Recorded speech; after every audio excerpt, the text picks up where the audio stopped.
The Be Like Brit Orphanage is built on a mountainside in Grand Goave, Haiti. Nearly 60 children call it home.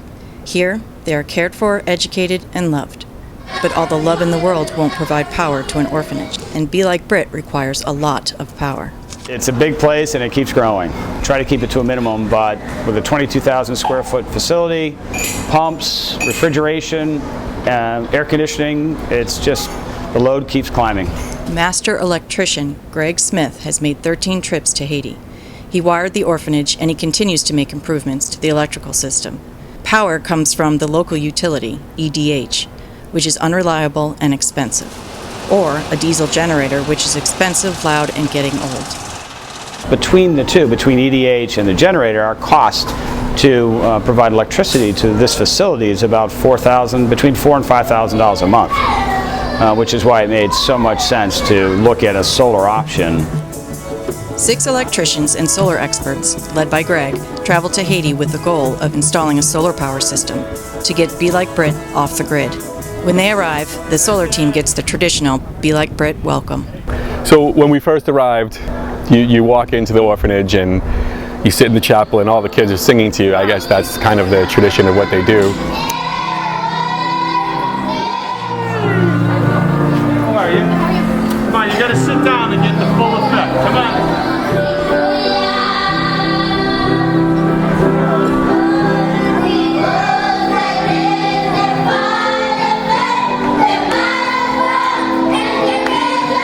And then as they're singing, they're kind of getting antsy, and Len saying, "Oh, they're sizing you up," you know, and we're all like, "Oh, what do you mean?" And then we just got rushed, and it was, you know, hugs, and you know, you're become a human jungle gym. We've had a great team here this week. Everybody has just committed 1,000%. We've been working, you know, 10, 12, 15-hour days. Hell of a team we have. It's been really, really interesting, to say the least. Watching everybody think on their feet. Obviously, having the right material is an issue here, so we've had to improvise a lot, which is fun, getting creative and not having to check the code book to see if it's actually right. If it works and it's safe, then we get it done. That's our number one thing, is making sure it's safe. But it is very difficult trying to go through the project and say, oh, I need this, and it's like, oh, I don't have it, so I'm 5 minutes away from being done with this section. Now I'm 2 days away. We used a lot of things here. It's a lot of stuff that we would have used in the States 10, 15 years ago. It still works. It's just, you know, they're not up to date. But electricity hasn't changed, and it's never gonna change. It is what it is. One of the biggest things we're dealt with here is that this whole building's concrete. Len built this place like Fort Knox, so actually getting the mounting systems down into the deck is a change for us. But the guys here in Haiti are used to working with concrete all the time, so they've you know, they're less intimidated by it. I even got to meet a lot of the Haitian workers. You know, there's a little bit of a language barrier, but they're fun guys too. You know, they were great. They're hard workers. Working with the Haitians, the one thing with them, they just want to help. So they're just going to throw a pair of hands in there. When the stuff's going down on the roof, there's a lot of need for hands. That's the one thing that we noticed and appreciated, was that it wasn't a function of just doing what we asked them to do. They wanted to know what they were doing. And all of these guys are really skilled tradesmen, so they took to it really well, and which makes it easier on us because of the language barrier. But sometimes when you're speaking the language of tools versus words, it's just as easy.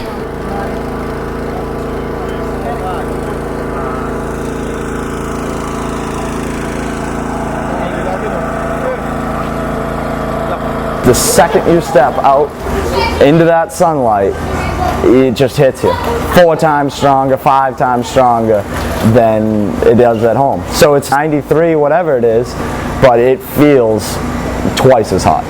It's tough because your mind slows down when it's hot, and you find yourself with a basic mental math addition problem, and you're running it through your head 4 or 5 times because you're like, what? What? I just, it's too hot. It's too hot. But, I mean, we power through. Okay, we're good to go. The team has been great. We've pulled together, long days, but we got it done. It's in, it's working. There it is.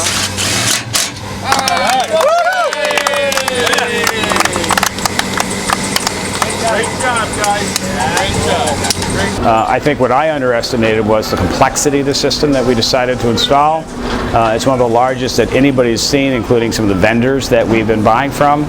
See if we get this baby to work. Yeah. All our hard work about to pay off. That's it. There goes nothing. Solar. Woo! Thank God. Junior, good job. Good job, man. Junior. Guys, Thank you. good job. Edward. This is battery power. That's it. We're running off the batteries.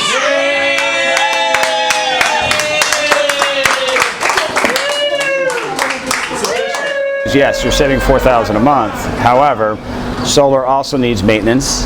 Batteries are going to be good for between 3 to 5 years. As we continue to grow and expand Be Like Brit, we're going to need more capacity, more batteries. So it's not 100% savings, but it's pretty darn close. It frees up cash that we can now put into the kids, the children, which is why we're all here, as well as providing a better environment for them. In the Be, they lead down to the courtyards, and as you're working, you can hear the children playing, and it really reminds you of why you're doing this, because that's really, at the end of the day, who it's about. When the earthquake happened on January 12th of 2010, I had known Len probably about 13 years and spoke with him frequently during the tragedy and everything that he was going through, and it really touched my heart. I was at Britney's funeral, and I knew at that time Len was going to do something great, and this week I really witnessed that.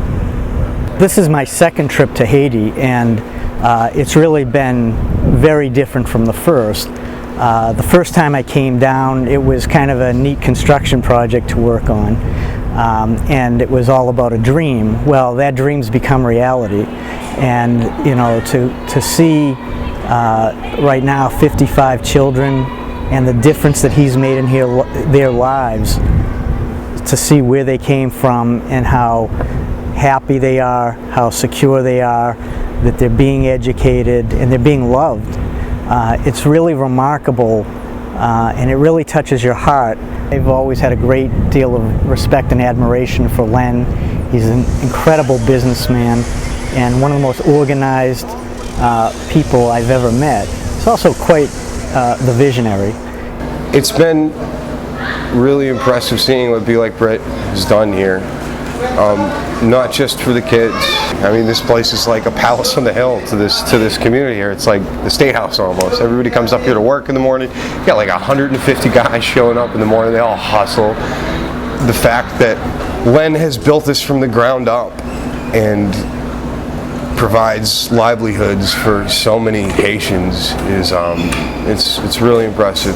It's been a really emotional week for me, just seeing the kids, and I feel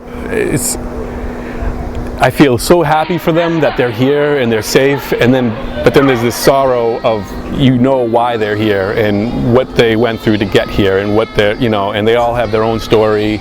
And it's sad, but it's happy at the same time because they're here. I think one of the first things Len said to us, he said, "I guarantee by the end of the week, you'll be asking when you can come back." And I agree 100%. I can't wait to come back and do more, and help out any way I can.